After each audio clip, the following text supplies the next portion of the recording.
Bonjour à tous, c'est Gilles, je viens aujourd'hui, dimanche, pour vous souhaiter une bonne journée et partager quelques idées qui sont à la fois des idées, des choses qui peuvent être juste théoriques, mais qui j'espère aussi sont pratiques, hein. Et donc je vais rebondir un petit peu sur cette idée d'hier de vraiment, c'est important de choisir une vision positive et optimiste du futur, comme Voltaire pouvait nous l'avoir expliqué je crois que c'est Candide, ou l'optimisme, c'est rester optimiste et donc... Euh, il y a toutes sortes d'invocations. Une invocation, c'est une sorte de mantra, quelque chose qu'on se répète à nous-mêmes en respirant, en restant léger. Ça remplace toutes ces pensées qui, quand on a un besoin, on peut remplacer nos pensées par ces invocations. Il y a des invocations très simples comme avec ces puissants mots, je suis la lumière, je suis l'amour, je suis un enfant de l'univers, je suis un fils de Dieu, je suis l'expression pure de la sagesse de Dieu. C'est des invocations, quand on saura, vous pouvez l'adapter comme vous voulez, mais que restez bien positif et remplacer. Et voilà, si vous faites ça toute la journée, vous allez voir, à la fin de la journée, vous n'avez même plus besoin de l'invocation. L'esprit est vide et il est complètement réceptif. Il a intégré cette connaissance. Je suis la lumière, je suis l'amour, je suis un enfant de l'univers, je suis un fils de Dieu, je suis l'expression pure de la sagesse de l'univers. Et donc je vous recommande aussi, si vous avez le temps, c'est de faire il y a des livres audio qui sont faciles, c'est des petits livres, hein. C'est des philosophes comme Sénèque ou Plutarque, qui est vraiment, c'est très très agréable à écouter, hein. C'est stoïque, c'est-à-dire c'est des platoniciens, Platon aussi, si vous aimez la philosophie, c'est vraiment la base d'un enseignement très très profond. Et, euh, Parce que bon, ces invocations, c'est un peu comme la prière musulmane ou l'invocation euh, Kadosh, Kadosh, Kadosh, Adonai Sebayot, qui est une invocation hyper puissante qu'on répète 108 fois, Kadosh, Kadosh, Kadosh, Adonai Sebayot. Loué, loué, loué soit le Seigneur des autres, le Dieu Tout-Puissant qui est, a toujours été et sera éternellement. Et ça ramène la nouvelle, ça ancre cette lumière en nous.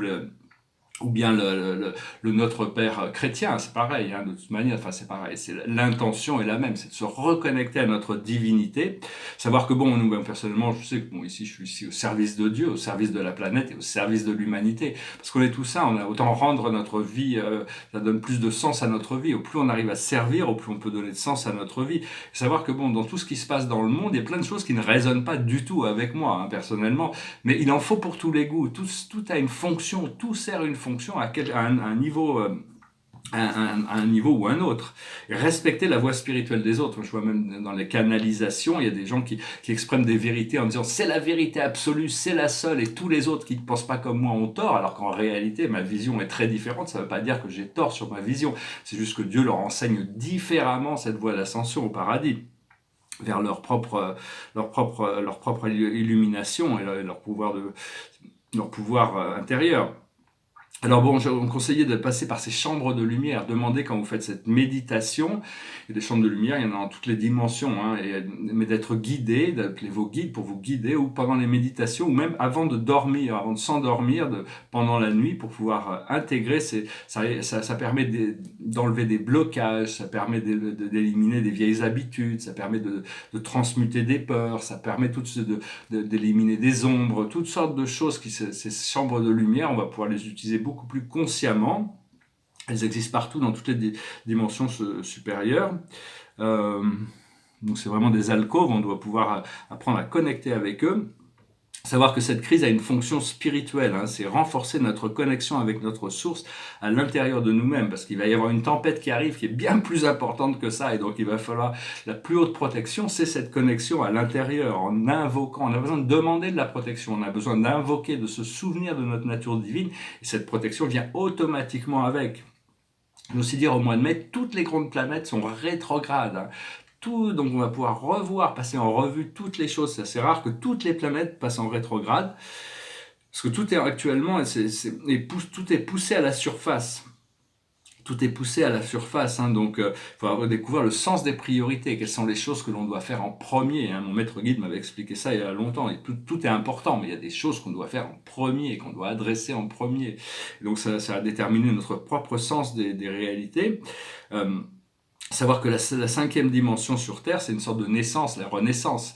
C'est-à-dire, c'est une sorte pour nous-mêmes, c'est pareil. Pour devenir des êtres de lumière, on doit renaître, hein, quelque part. C'est de, pardon, C'est d'ailleurs, enfin, je veux dire, cette renaissance. Mais la naissance peut être un peu douloureuse, mais la naissance apporte des nouvelles opportunités. Donc, et tout ça, ça va apparaître une fois que toutes les ombres et toute l'obscurité seront débloquées. Hein.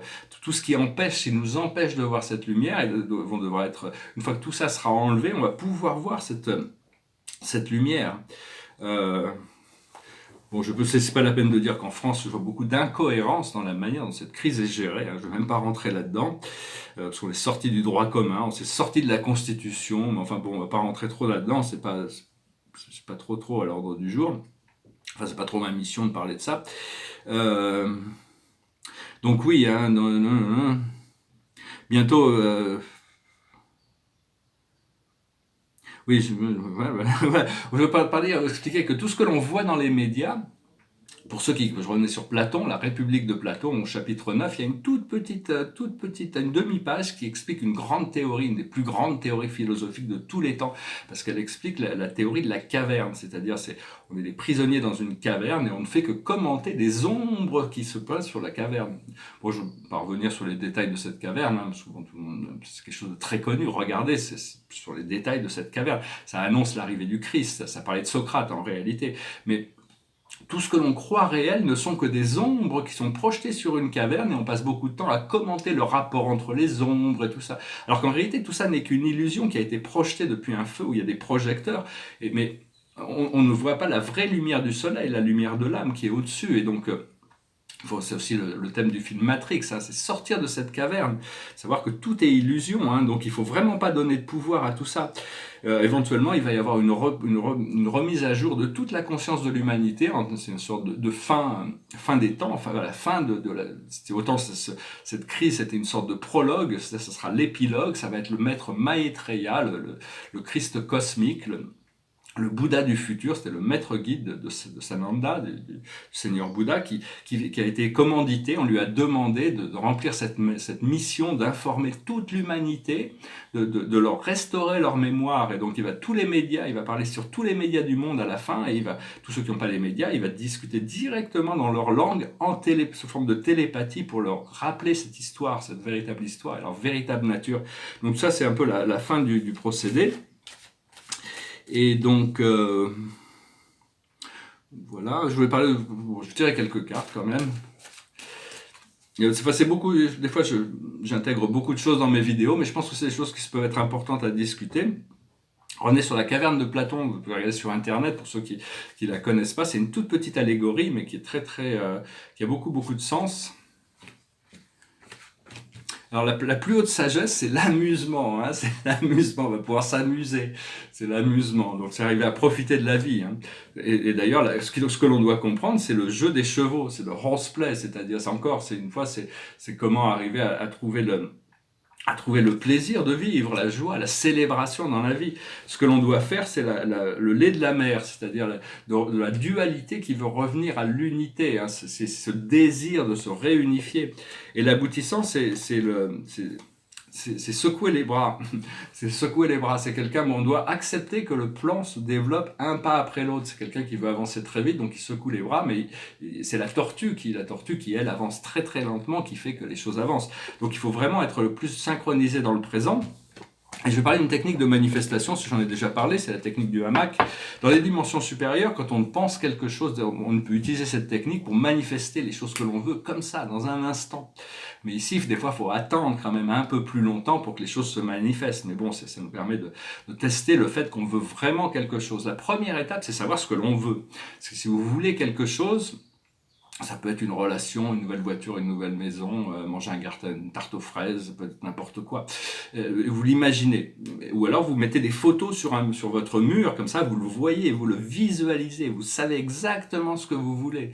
Et ça permet de rester concentré sur ces choses que vous voulez vraiment. Deuxième élément, vous imaginez interagir. Si c'est une voiture, vous imaginez la conduire, pas juste la regarder de loin. Si c'est une relation, l'interaction, tout ce que cette chose peut apporter. Si c'est manger une tarte aux fraises, c'est l'expérience de manger cette tarte aux fraises, etc. Ça peut être n'importe quoi. Mais avoir vraiment l'interaction avec ce que l'on veut. Et la troisième chose, c'est l'expression émotionnelle de joie, de bonheur, de satisfaction, que d'avoir reçu ce que l'on veut. Au plus on arrive à mettre cette satisfaction, ce bonheur, cette appréciation, cette gratitude de pouvoir avoir l'expérience que l'on a voulu, d'avoir comblé ce désir profond, au plus les choses vont arriver vite aussi, parce qu'on est dans l'acceptation. Après, c'est d'arriver à y rester, de ne pas avoir de doute sur le fait qu'on mérite ce que l'on veut, que l'univers peut nous l'apporter et que cette chose va nous apporter du bien. D'ailleurs, quand on passe à l'expérience émotionnelle et la relation avec ce que l'on veut, on peut savoir si vraiment ça nous apporte de la joie et du bonheur avant même de le recevoir matériellement. Voilà, j'espère que ce message aura été intéressant pour vous. Je vais chanter une chanson. Derrière moi, c'est le tableau. C'est un portrait avec une sorte de timbre au milieu qui dit meditate. Meditate. Vous vous rappelez, c'est très important de trouver ce temps de calme et de paix intérieure. Et ici, c'est un tableau céleste sur les mondes célestes, sur les sphères architecturales. Pour le moment, on avance de la troisième, quatrième dimension vers la cinquième, sixième, septième dimension. Mais on va finir par traverser les 352 dimensions de l'univers du créateur, notre univers local. Et une fois qu'on aura appris toutes les leçons à travers toutes ces dimensions, la vie étant éternelle, je vous rappelais un thème important qu'on va devoir scientifiquement comprendre un jour, c'est que on croit que la vie est temporelle et que la mort est éternelle, alors que c'est le contraire, c'est la vie qui est éternelle et la mort n'est que très temporelle, c'est juste un passage dans une autre dimension. La dimension de l'âme.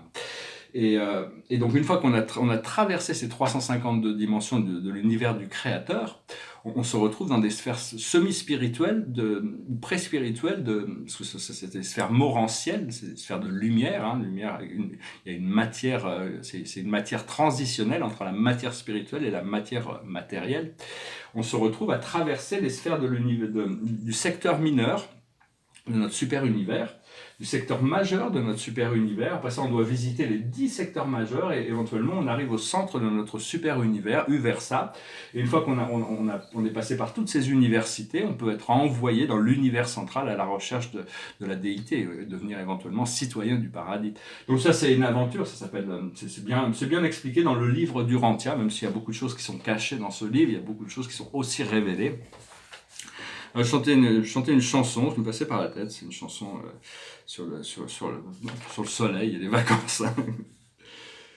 Oh, when the sun beats down and burns up the tar on the roof, and your shoes get so hot you wish your tired feet were fireproof, and the boardwalk down by the sea, on a blanket with my baby is where I'll be.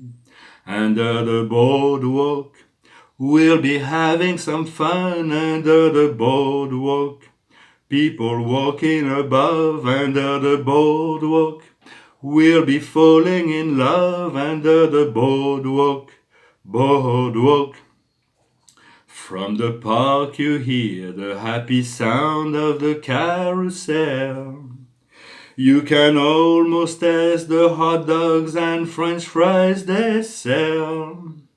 Under the boardwalk, down by the sea, on a blanket with my baby is where I'll be. Under the boardwalk, out of the sun, under the boardwalk, we'll be having some fun under the boardwalk. People walking above under the boardwalk. We'll be falling in love under the boardwalk. Boardwalk. Voilà, ça me rappelle Santa Monica. J'ai vécu assez longtemps à Santa Monica. Il y a un boardwalk, Venice Beach, un peu plus loin. Enfin, des boardwalks, c'est des sortes de planches, comme à Deauville, il y a un boardwalk. Là, c'était en dessous du boardwalk, on va se cacher en dessous du boardwalk. Et donc voilà, je peux souhaiter une bonne journée. C'est un peu grisailleux, pluvieux aujourd'hui, mais enfin, il faut de la pluie.